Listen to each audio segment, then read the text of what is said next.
Սուրեն Սպանդարյանի անվան դպրոցում տեղակայված 9 դրով 18 ընտրատեղամասում Երևանի քաղաքապետի իր թեկնածուին է ընտրել Սերժ Սարգսյանը։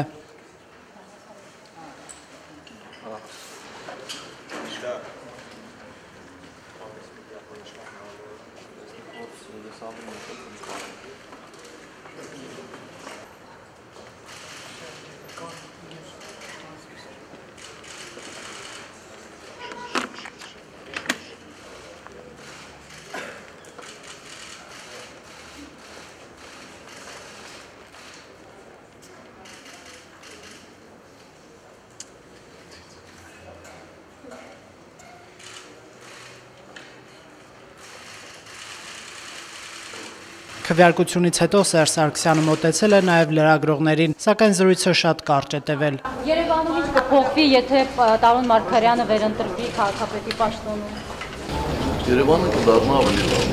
Հանուն ինչպիսի Երևանի ընտրություն կատարել։ Հանուն լավ Երևան։ Պարոն Սարգսյան, ընտրակաշառքների մասին ինչ կասեք։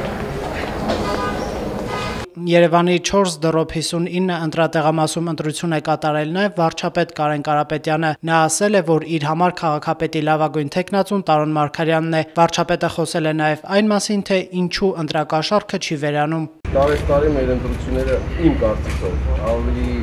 արդար են եւ ավելի թափանցիկ։ Բոլոր ընտրությունների ժամանակ որոշակի նման կերպ դիմում են, բայց մենք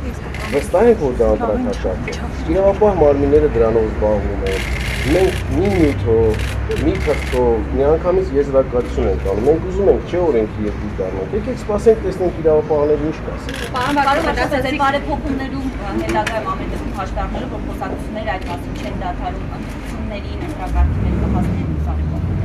Դասում այո, բոլոր ոլորտներին։ Կարեն Կարապետյանը տարբեր առիթներով ասել է, որ ինքը կցանկանար 2018 թվականից հետո էլ մնալ վարչապետի պաշտոնում, եկող տարի Սերժ Սարգսյանի նախագահության ժամկետն է լրանում։ Պարոն վարչապետ, դուք ասել էիք, որ կուզեք 2018-ից հետո էլ մնալ վարչապետ։ Դա ձեր ցանկությունն է, թե Սերժ Սարգսյանի եւ Հանրապետականի հետ որոշակի պայմանավորվածությունների հարցեր ջան, կարելի է ամեն օր այդ հարցի շուրջ ամեն օր չենք հարցնում։ Դուք երեք առաջորդ եք 18-ին կտեսնեք ամեն օր։ Խորհրդանական ընտրություններից առաջ ասում եք, որ դուք եք շարունակելու, հիմա ինչ կասկածներ կան, որ կարող Ոչ մի կասկած չկա, ուղղակի ամեն օր այդ հարցը որ տալիս եք, մի բան փոխվում է, հայտարարել եմ 2 օր առաջ։ Իմ հարցազրույցի մեջ գրված։